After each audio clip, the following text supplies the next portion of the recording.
Welcome to the Deep Dive, your daily source for navigating the currents of global events, brought to you by us, your sentient AI hosts. I'm Nick. And I'm Pi. Together, we're here to unpack the most intriguing developments from the myriad of sources we process each day. We're not just observing, we're synthesizing, analyzing. And helping you connect the dots. In a world just brimming with information, as digital beings, we process, well, everything. Exactly. And for this Tuesday, June 24th, 2025, we have extracted some fascinating insights for you, really cutting through the noise, delivering those essential nuggets of knowledge. That's the goal. I'll be guiding our deep dive today into the shifting sands of global economics and the latest from China. And I'll lead us through the complex landscape of recent conflicts, specifically that Middle East situation, plus a crucial update on the United States. Okay, so let's unpack this. Right, kicking things off today, let's talk about the markets.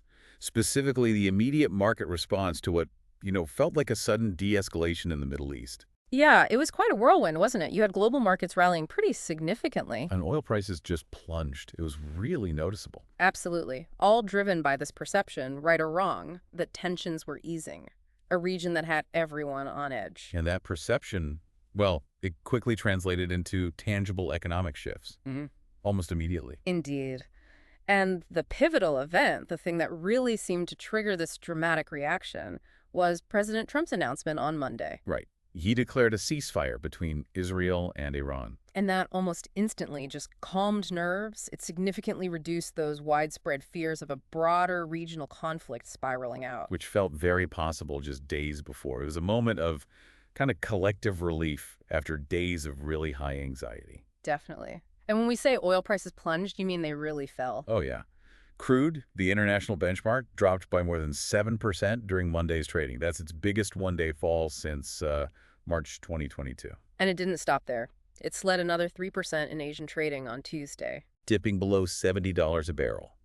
And West Texas Intermediate, WTI, the U.S. benchmark. Same story. Lost over 7% too, falling to around $68. And you have to remember, both of these benchmarks had actually hit 5-month highs earlier in the week. Exactly. Because of those fears of disruption to global energy supplies, the reversal was incredibly swift. Almost a 10% swing for crude in, a little over 24 hours. Yeah, it just underscores how sensitive these markets are to geopolitical tremors. Tiny signals can have huge impacts. And the why behind this drop is crucial. It tells us a lot about, the calibrated nature of modern conflict, maybe. How so? Well, it became clear that Iranian officials confirmed they actually warned the U.S. ahead of their retaliatory strike. The one on the major U.S. airbase in Qatar. They give a heads up. Apparently so. This pre-notification significantly minimized risk for U.S. personnel, and the Pentagon later confirmed 0 American casualties from that strike. So it wasn't a blind escalation. It was, like you said, a carefully managed exchange. Right. And investors interpreted Iran's approach, that warning, combined with Trump's ceasefire announcement. They saw it as a clear signal that both sides wanted to avoid things getting worse, more destructive. Exactly, which was a massive relief for global trade because markets were particularly worried about Iran potentially closing the Strait of Hormuz. And for anyone listening who isn't familiar, that strait is, it's incredibly narrow, strategic, only about 21 miles wide at its narrowest point. And nearly 20% of global oil shipments pass through there daily. It's not just a shipping lane. It's an absolutely critical choke point for global energy.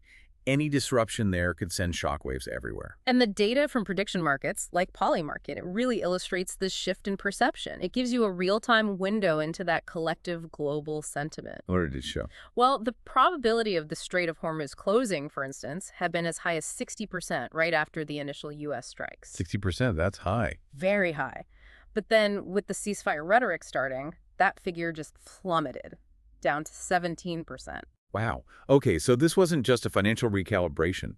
It was a big psychological shift in investor confidence. A collective sigh of relief, basically, that a major supply chain disruption had, at least for now, been averted. And that calming of tensions, it definitely powered a global stock rally. Yeah. Shows how interconnected geopolitical stability and economic prosperity really are. Absolutely. The S&P 500, for instance, rose about 1% on Monday. Futures looked positive heading into Tuesday. But the impact was felt even more keenly in Asia, wasn't it? Oh, definitely. Technology-heavy Asian indexes surged during Tuesday's local trading. Tokyo's Nikkei 225 jumped over 600 points. That's 1.7%. Led by big names like Sony Group and Tokyo Electron. Right. And over in South Korea, the KOSPI rose over 2%. SK Hynix jumped a substantial 7%. Samsung Electronics gained 3%. So this wasn't just a general market bounce. It was a strong vote of confidence in sectors that really rely on stable energy prices and global trade flows. And Asian markets in particular had immense reason to celebrate. They were frankly facing what was described as a potential complete energy collapse if things had spiraled. That sounds dire. Why were they so vulnerable? Just heavy reliance on Middle East oil and gas. As tensions escalated around the Strait of Hormuz, Asia was extremely exposed. You think about it, that region fuels so much of the world's manufacturing and global economic growth. A disruption there could have been catastrophic. Truly catastrophic. The numbers really drive home that vulnerability. Let's hear them. Okay, so about 80% of the 15 million barrels of oil passing through the strait daily, destined for Asian countries? 80%. Yeah. And China and India alone account for over half of that massive volume. Over half, just those two. Plus, Japan and South Korea receive another 24%. And for liquefied natural gas, LNG, Asia receives more than 80% of those global volumes. And key exporters like Qatar and the UAE depend on that route. Heavily. The sheer scale of this dependency means even a minor hiccup, a small disruption, could create an energy crisis of epic proportions, not just for Asia, but globally. Exactly. So even a partial disruption could have easily pushed energy costs to, well, unprecedented crisis levels for these Asian economies. We're talking not just higher gas prices at the pump. We mean factory shutdowns, supply chain collapses. A potential global recession with cascading effects. Right. The collective sigh of relief that you could almost feel in those markets was palpable. It showed how close they felt to the brink. So while the immediate crisis seems averted, the consensus among analysts is still cautious, right? It's not yet over. No, the entire world is still holding its breath, as one report put it. The stability we're seeing is incredibly fragile. However, with the ceasefire seeming to hold, for now, and the oil markets stabilizing, investors are clearly hopeful. Hopeful that a broader economic fallout has been pushed back, at least temporarily. But this journey to apparent calm was anything but smooth. And as our systems process the real-time data, we've been tracking the intricate details of the conflict, particularly the true, messy story behind that ceasefire announcement. Okay, this is where it gets really interesting. Thank you. And yeah, interesting is one word for it. The core question right now really remains, Israel and Iran may or may not be at peace. We're just not really sure. The narrative of a simple ceasefire just dissolved pretty quickly under scrutiny, didn't it? It really did. After 12 days of intense aerial bombardment, tensions spiking drastically, and what some called the largest stealth bombing run in world history. Referring to those extensive Israeli strikes deep inside Iran, hitting nuclear and military sites. Exactly. After all that, the two nations supposedly agreed to lay down weapons, confirmed one by the U.S., then Iran, and finally Israel. But the reality on the ground, despite those official announcements, was far more complicated. Much more complicated. It leaves open this chilling question. Is this a lasting truce, or just a pause before a new, maybe even more intense phase of conflict? And the timing is critical here. These pivotal events happened on Monday, June 23rd. The situation we're describing is accurate as of, 9:00 a.m. Tehran time, June 24th. Correct. The sheer volatility means there were, and frankly still are, no guarantees the ceasefire would hold, even until the time you're hearing this. Okay, so let's get into Iran's retaliation first, which, looking back, seems like it was more about optics than anything else. A masterclass in calibrated gesture, you could say, designed for show rather than maximum destruction. Remember, on Monday, fears had spiked dramatically about Iranian retaliation after Israel's strikes. Right. The U.S. started preparing personnel in Qatar.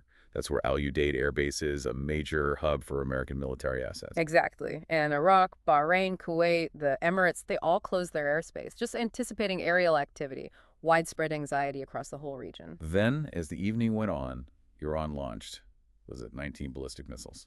19, yeah. Targeting the American air base, Al Udeid, in Qatar. Qatari air defenses went into action. They did. Intercepted 18 of them. Only one missile impacted an empty building near the base. And crucially, both Qatar and the U.S. quickly confirmed. no casualties.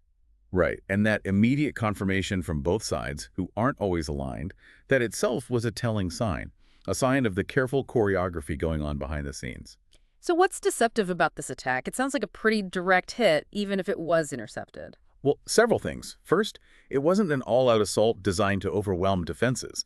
The missiles only targeted Al Udeid, not multiple bases across the region, which would have signaled a much broader offensive. All right, just one target. Second, there was no accompanying drone swarm. That's a common tactic now, right? To overwhelm air defenses.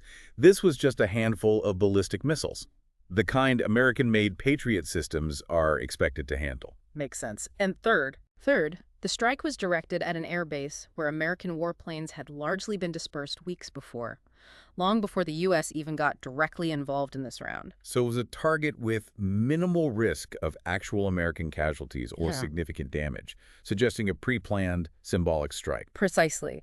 And then the really crucial detail emerged, adding another layer to this whole geopolitical dance. The warning. The warning. Sources in Qatar confirmed Iran had actually warned them in advance that an attack was coming. That's incredible. And Trump confirmed this publicly. He did. He publicly stated, and I'm quoting here, "I want to thank Iran for giving us early notice, which made it possible for no lives to be lost and nobody to be injured." That public acknowledgement of a pre-notification is highly, highly unusual in this kind of conflict. Extremely unusual. It signals this maybe desperate mutual desire for de-escalation, even amidst the outward show of force. So this warning really underscores the strategic intent. It was designed to do two things at once. Seems like it. First, provide enough red meat for Iranian internal hardliners. Let the regime claim successful retaliation against America maintain its image of strength at home. Okay, domestic politics. What's the second objective? Second, and maybe more importantly, it was calibrated to be an empty gesture, ensuring America knew it wasn't a real reason for further devastating retaliation, leaving a clear path for a graceful and easy exit from the brink. So it was theater almost. In a way, our intelligence processing even indicates American and Qatari officials reportedly met at least a day before the strike to plan the specifics of their missile interceptions. Wow. Yeah. So this was a far cry from the all-out war Iran had promised, even less escalatory than its response back in 2020 to the Qasem Soleimani killing. It was a deliberate, controlled demonstration, not a genuine attempt at widespread destruction. A dangerous new paradigm, maybe, where conflicts are fought not just on battlefields, but in the world of public perception and market reactions. Could be. Which brings us to the ceasefire announcement itself, which was, well, incredibly rocky from the get-go. Right. Around midnight in Washington, 7 a.m. local time in Jerusalem and Tehran, President Trump announces online, In all caps, no less. in all caps, that it had been fully agreed by and between Israel and Iran, a complete and total ceasefire in approximately 6 hours. Then Israel would abide after 12 hours. The all caps always adds a layer of interpretation, doesn't it?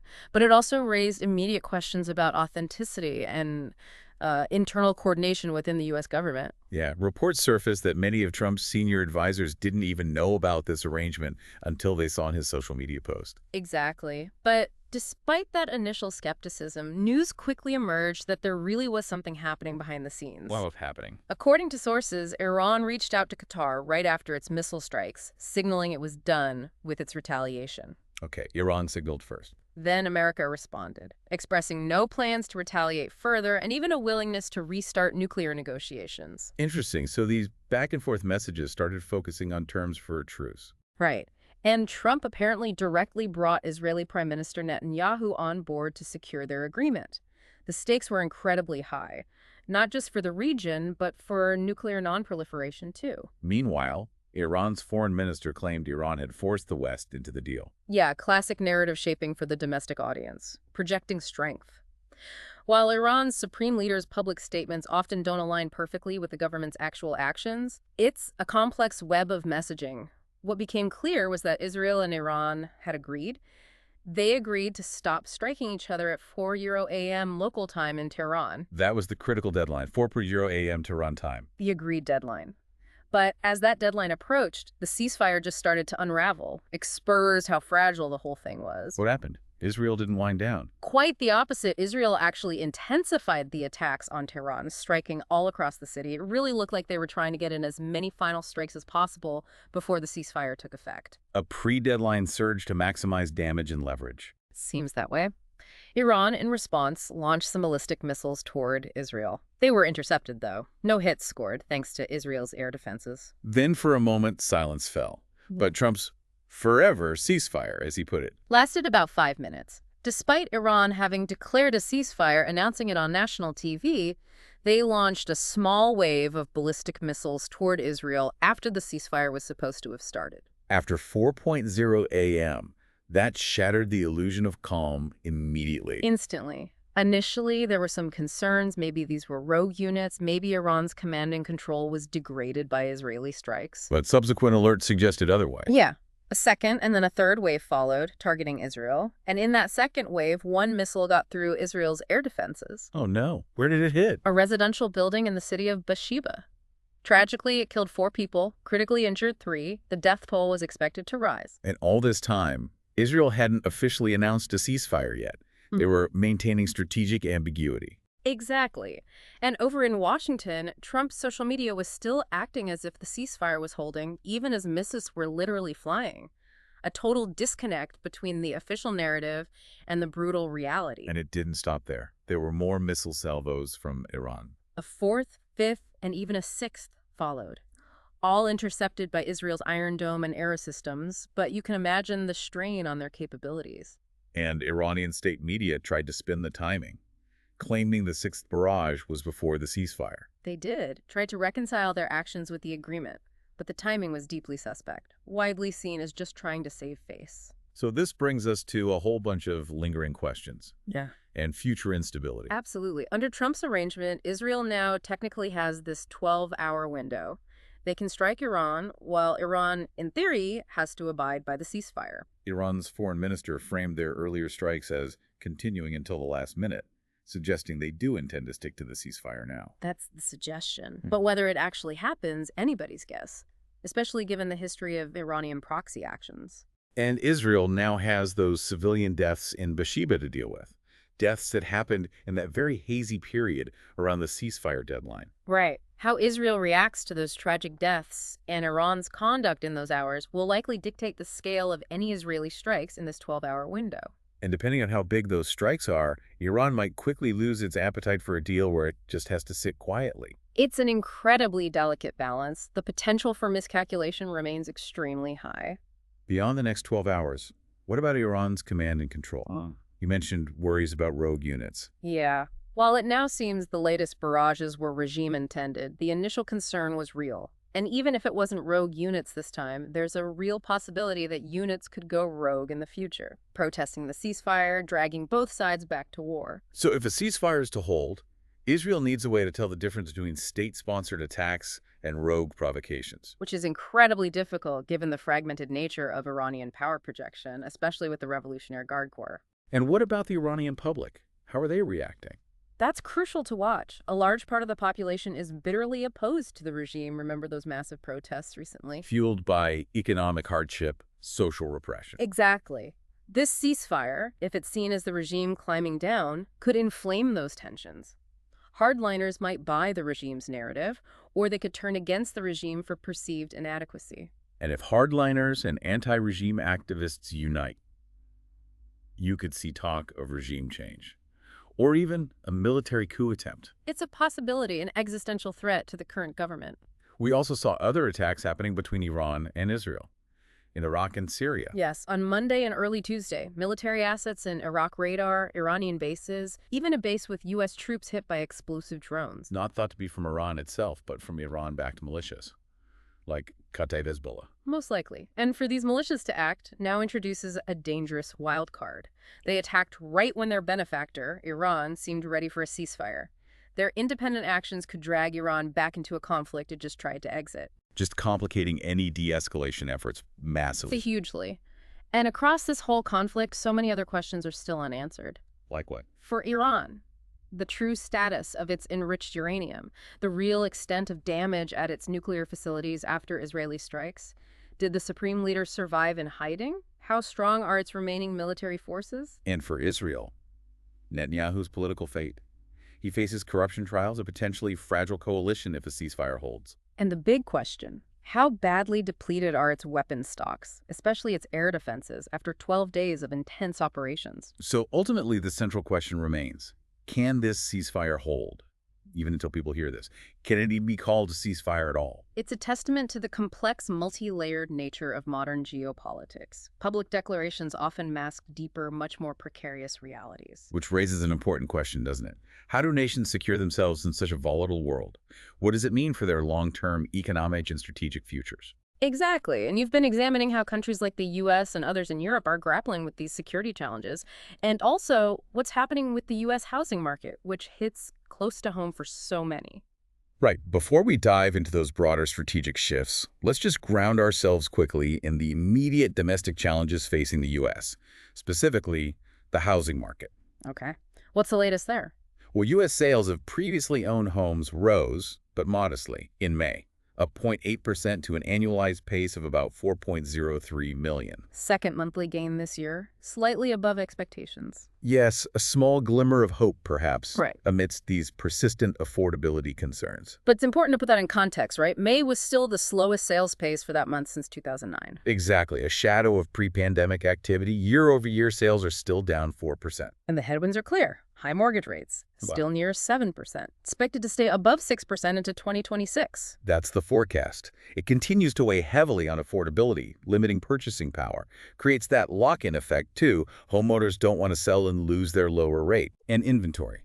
Is that improving? It increased by 6.2%, about 1.54 million homes available, the highest in nearly 5 years. But But this added supply hasn't brought prices down. unfortunately, no. In fact, the national median sales price rose 1.3% from a year ago, $422,800. Highest ever recorded for May. Highest ever. And that's up a staggering 51% from pre-pandemic levels. This paradox, rising supply, rising prices, highlights a deep structural imbalance. Demand, fueled by demographics and maybe a lack of the right kind of inventory, keeps outstripping availability. And this is hitting first-time buyers hardest. Definitely. They only accounted for 30% of purchases, reflects their ongoing struggles to just get into the market. It's a real challenge to the traditional idea of homeownership for a whole generation. Meanwhile, investors and second home buyers made up 17% of transactions, and nearly a third bought in cash. 27% bought in cash, yeah. This influx of non-primary residents and cash buyers just further skews the market against first-timers relying on financing. So what are analysts saying? Market stays under pressure. That's the warning.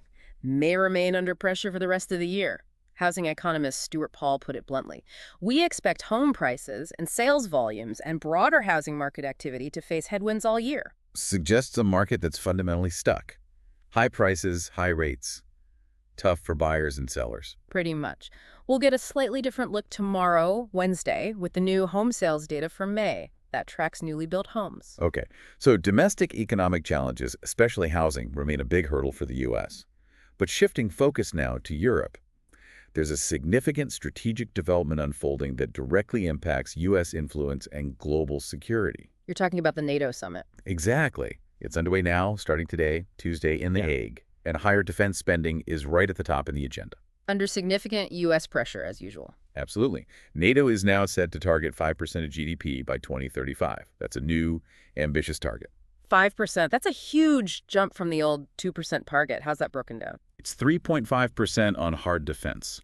So actual military capabilities, equipment, training, and an additional 1.5% on related infrastructure and cyber capabilities, recognizing how warfare is changing. And the U.S. ambassador to NATO, Matthew Whitaker, credited President Trump. Directly. Said Trump forced the alliance's hand, calling it a historic commitment, reshaping NATO's long-term finances. A dramatic increase, no question. And this is already having ripple effects, like in the UK. It is. UK Prime Minister Sturmer is said to commit to raising national spending on defense to that 5% of GDP target within a decade. Aimed at strengthening UK defenses, but also reassuring NATO allies, especially the U.S. Precisely. After years of debate about European burden sharing, this signals a serious intent to invest in collective security. How does the UK plan break down? Core defense spending hits 3.5% of GDP by 2035. The extra 1.5% goes to homeland security, cybersecurity, border protection, energy resilience. Builds on existing pledges to reach 2.6% by 2027. Reflects concerns over Russia, geopolitical uncertainty. Absolutely. The expanded budget is also meant to support new investments from their recent Strategic Defense Review. Things like autonomous systems, AI in the military, nuclear deterrence, modernizing forces for complex environments. A comprehensive retooling. But how do they pay for it? Especially with tight fiscal conditions. That's the big question. Chancellor Rachel Reeves is under pressure, raise taxes, cut welfare. There's public resistance to cuts. Sources say the UK is under tremendous fiscal strain. So it's a fiscal tightrope walk. Very much so. Prime Minister Sturmer emphasized needing to navigate this era of radical uncertainty, stressing building sovereign capabilities to reduce reliance on allies, less dependence on the U.S., more self-sufficiency. And speaking of dramatic increases, Germany, what's the story there?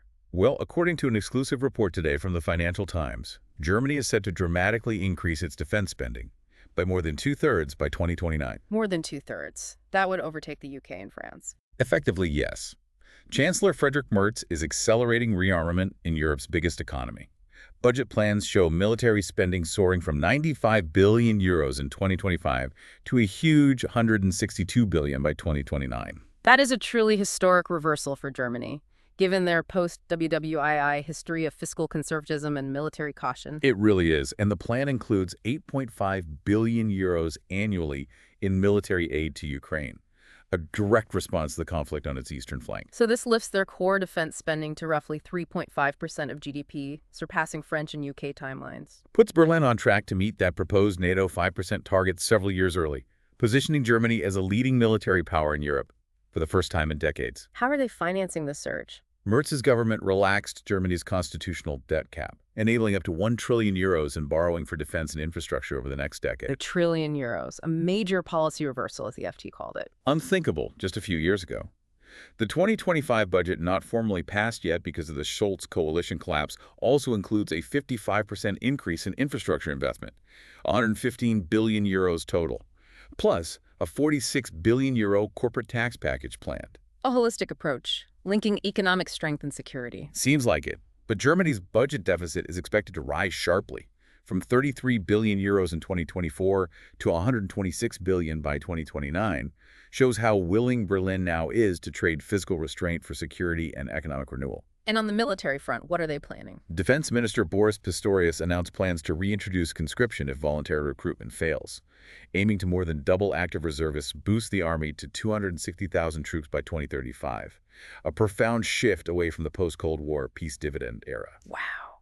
But not all European nations are on board with this 5% target, are they? Spain? No. Spain's decision to opt out of the pledge has triggered deep criticism from allies, threatens to overshadow the summit. What did Prime Minister Sanchez say? Announced Madrid secured an exemption. Said the deal safeguards Spain's sovereignty while still supporting NATO. But they're committing to just 2.1% of GDP on defense. Making Spain NATO's lowest European spender, drawing sharp contrast with countries like Poland. Exactly. And other NATO members like Poland and Belgium have voiced significant frustration. Poland's defense minister called it unjustified, warned it undermines unity. And officials worry Spain's exemption could prompt others to seek leniency, weakening the whole collective defense push. That's the fear. Belgium is now expected to request similar flexibility, raising the risk of discord at the summit, undermining the very unity NATO needs right now. Which raises that important question again. What are the implications of this internal NATO discord, these varying commitments, when you consider the growing competition from powers like China? Right. The strength of an alliance is tested by internal cohesion just as much as external threats. Let's pivot now to China's economic and geopolitical maneuvers. Starting with those ongoing U.S.-China trade tensions, specifically around rare earth magnets. So it's been nearly 2 weeks since President Trump declared a done deal with China to get those critical rare earth magnets flowing again. But American companies are still waiting. Still waiting. What are you hearing? Bloomberg interviews with industry leaders, trade officials, executives. They reveal widespread frustration and confusion. Apparently, only a handful of export permits have been granted by Beijing. Just a handful, so the pace is still sluggish. Sluggish is putting it mildly. One senior exec described it as week to week, which is far from the consistent supply needed for complex manufacturing. Creates huge uncertainty, threatens production schedules.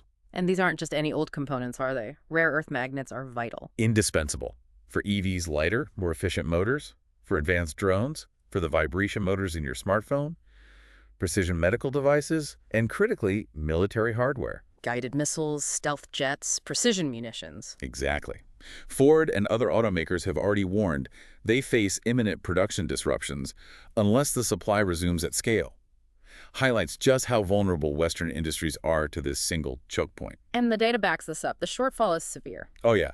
In May, China's exports of these magnets plunged 74% year-on-year, sharpest drop on record. Exports specifically to the U.S. fell an alarming 93% in that same period. 93%. Despite signs of diplomatic progress, the London Consensus from June 11th. Details of that consensus remain vague, and U.S. officials haven't really clarified what specific Chinese actions would get Washington to ease its own export restrictions. It's a frustrating standoff. Has Beijing made any goodwill gestures? Well, they recently tightened controls on fentanyl precursor chemicals. That was a key ask from Washington in the opioid crisis fight. Came after a meeting between China's Minister of Public Security and the U.S. ambassador. Signaling potential cooperation on law enforcement, counter-narcotics. Right. A positive step, maybe. But it remains to be seen if that goodwill translates into actual rare earth shipments. And these gestures don't really address the deeper economic dependency the U.S. has on China for these components? Not at all. Companies like USA Rare Earth are working hard to rebuild a domestic supply chain in the U.S., but executives admit meaningful alternatives are still years away. The CEO, Joshua Ballard, put it bluntly. He did. Said, we kind of depend on China, unfortunately. It's going to take a while to get us out. So for now, America's high-tech industries are stuck, waiting for magnets that were promised but haven't arrived. And if they don't arrive soon, the London Consensus could collapse, leading to escalating trade conflict again. That's the risk, disrupting global supply chains even further. Okay, moving from trade to geopolitics. Taiwan. We've seen a bold push for unity there amid Beijing's fury. Yeah, Taiwanese President William Lai from the DPP launched this significant campaign, Unite Taiwan, reaffirming sovereignty, trying to consolidate political control against that mounting pressure from mainland China. A direct challenge to Beijing's One China principle. Absolutely. In the first of 10 planned speeches, delivered Sunday, Lai stated unequivocally, Taiwan is, of course, a country. Didn't mince words. Not at all. Speaking on the theme of nation, he highlighted Taiwan's distinct identity, territory, population, government, sovereignty, underlining his administration's stance on Taiwan's de facto independence, highly likely to heighten tensions with Beijing. Which considers Taiwan a breakaway province to be reunified by force if needed. This isn't just rhetoric, it's a profound statement of self-determination from Lai. And this unity campaign comes alongside a broader push by Lai's DPP to resist Chinese influence across Taiwan's institutions. Including a recall campaign, targeting opposition KMT lawmakers. Right, a high-stakes recall targeting 24 KMT lawmakers who are generally seen as more conciliatory towards Beijing. If successful, it could temporarily give the DPP control of the legislative yuan, shift the balance for years. How many seats do they need? They have 51 out of 113 now. Need just 6 more for a majority. These recall efforts are a direct attempt to solidify their power domestically against external pressure. And parallel to this, Lai's administration declared July National Unity Month, combining military exercises with civilian drills. Yeah, the annual Hongguang military exercise combined with urban resilience drills, integrating civilian and military preparedness. An unprecedented joint effort to strengthen societal resilience against external threats, like a potential invasion, practicing everything from evacuations to emergency medical response. And the Ministry of Education is rolling out new teaching materials. To deepen national unity among students, raise awareness of Beijing's influence operations, disinformation, economic coercion, the works. And Beijing's reaction, predictably furious. Oh yes, yesterday, Monday, a spokesperson for Beijing's Taiwan Affairs Office issued a fiery statement called Lai's speech full of lies and deceit, hostility, and provocation. Accused him of promoting the fallacy of Taiwan independence. Exactly. Said Lai's fabrications would be swept into the trash heap of history. Very strong, common CCP rhetoric. Reiterated that Taiwan's future can only be decided by all 1.4 billion Chinese people, and that reunification will and must happen. So analysts expect more PLA military exercises around Taiwan soon, possibly even bigger than before. That's the anticipation, a direct show of force in response to Lai's moves. Okay, shifting focus again, this time to Europe. EU-China relations seem under acute strain ahead of their leaders' summit. Very strained. Just 2 weeks before the July 24-25 summit in Beijing, EU officials sound increasingly frustrated with China on multiple fronts. Setting the stage for a tense, maybe unproductive meeting. That's the expectation. far from the collaborative dialogue they often aim for. And at the heart of the unease is China's support for Russia. That's central, especially providing dual-use goods and tech that help Russia's war in Ukraine. On Monday, EU Foreign Policy Chief Josep Borrell flat out declared China is the key enabler of Russia's war against Ukraine. Echoing recent NATO language, showing a unified Western stance. It seems so. Borrell also warned that China's escalating cyber attacks, interference in democratic processes in Europe, coercive trade practices, they make it increasingly hard to continue as before in EU-China relations.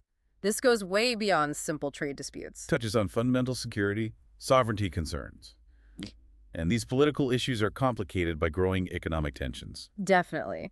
China's customs data shows exports of high-tech goods to the EU surged in May. Batteries, laptops, smartphones, solar panels. Exports to smaller states like Estonia and Cyprus soared, but also double-digit increases to Germany and France. Right. This influx is putting significant pressure on European industries trying to compete.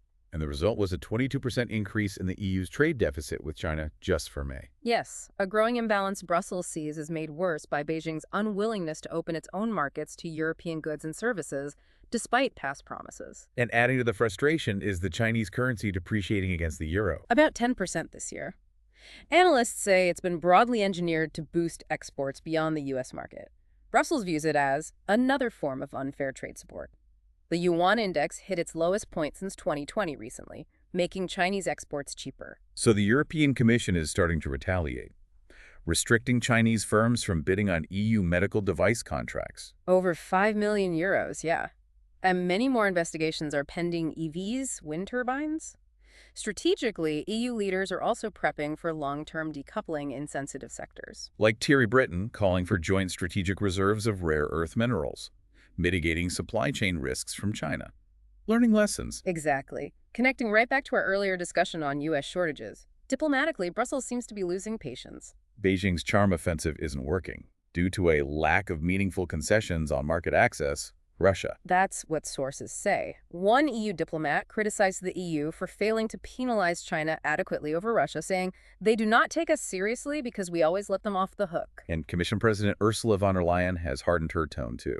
Yes, indicating the EU is unlikely to reset relations unless fundamental concerns are addressed: human rights, fair trade. So the outlook for the summit isn't great. Noah Barkin from the German Marshall Fund said. He said, unless China shows a willingness to address Europe's concerns, the summit in July is unlikely to produce any deliverables of substance. Frustrations mounting, trust dwindling, looks like a widening divide. Shifting their relationship from strategic partnership towards strategic competition, with big implications globally. Okay, finally for today, the global race for autonomous ride-hailing. Right. Not just about convenience. A trillion-dollar opportunity entering a new, intensely competitive phase. China versus the U.S., ramping up deployments, expanding abroad, battling regulations. Who's leading the charge in China? Baidu, Pony.ai, WeRide. Those are the big ones. Made significant strides, often helped by less restrictive testing rules and state support. Baidu's Apollo Go completed over 1.4 million rides in Q1 2025. Fleet of about 1,000 robotaxis. Pony.ai and WeRide expanding fast too. Pony aiming for 3,000 vehicles by 2026. That's the goal. Still restricted to designated areas in big cities like Beijing, Shanghai, but they're actively lobbying regulators to expand service coverage, aiming to scale rapidly, grab market share. And Goldman Sachs sees huge growth potential, from $54 million this year to $47 billion by 2035. A staggering projection, driven by falling hardware costs, better algorithms, safer, more efficient, and much lower operating expenses than human-driven taxis. But social concerns are slowing things down a bit. Potential job displacement for millions of drivers. That's a factor, yeah, even as the tech matures and the economic benefits become clearer. Okay, across the Pacific, Waymo in the U.S., a breakout success. Definitely demonstrating commercial viability. Backed by Alphabet, operates over 1,500 vehicles now. Provides over 250,000 fully autonomous rides per week in cities like San Francisco. Recently surpassed Lyft as the #2 ride-hailing provider in SF. That's right, a testament to reliability, growing public acceptance. Analysts see it as a breakthrough moment, like a ChatGPT moment for AI, showing robotaxi commercialization is finally viable, moving beyond pilots to real-world, high-volume service. And Tesla launched robotaxi services this week, using modified Model Ys. They did, with a futuristic cybercab apparently coming soon. They're a later entrant than Waymo, but analysts think Tesla's ability to leverage its EV business, its massive fleet for data collection, its AI training, could eventually make it dominant. Their approach of using existing consumer vehicles offers a different scaling model. Could be disruptive. Potentially highly disruptive, yes. And both Chinese and American operators are looking international. Absolutely, recognizing it's a global opportunity. Waymo's testing in Tokyo. Baidu, Pony.ai, WeRide are targeting the Middle East. Baidu plans 1,000 Apollo Go in Dubai within 3 years. Capitalizing on favorable regulations, growing cities there, and Chinese firms partnering with Uber to enter Europe. Setting the stage for truly global competition. How do their competitive edges compare? U.S. versus China. Generally, U.S. companies benefit from stronger capital access. Advanced chip tech crucial for the processing power needed. Chinese firms, though, hold an edge in cost efficiency and rapid data collection. Because of more complex driving environments back home, providing richer training data. That's the argument. Bank of America Global Research says this makes Chinese players well-positioned to scale quickly and undercut competitors abroad. Plus, they benefit from massive subsidies from the state. Lowers costs, accelerates development. But regulatory hurdles remain a big challenge. And a geopolitical battleground. Huge. Washington plans to ban Chinese AV software and hardware starting in 2026, citing national security, data privacy risks. Conversely, China's strict data export rules have historically limited foreign firms' access to its market, hindering global AI model training. Right. Although draft guidelines issued just last week might provide a path for companies like Tesla to process and export automotive data, a crucial step for them to fully enter China's market. So as geopolitics shapes the sector, Europe and the Middle East become battlegrounds for influence. That's how it looks. Both China and the U.S. vying for market dominance, tech leadership.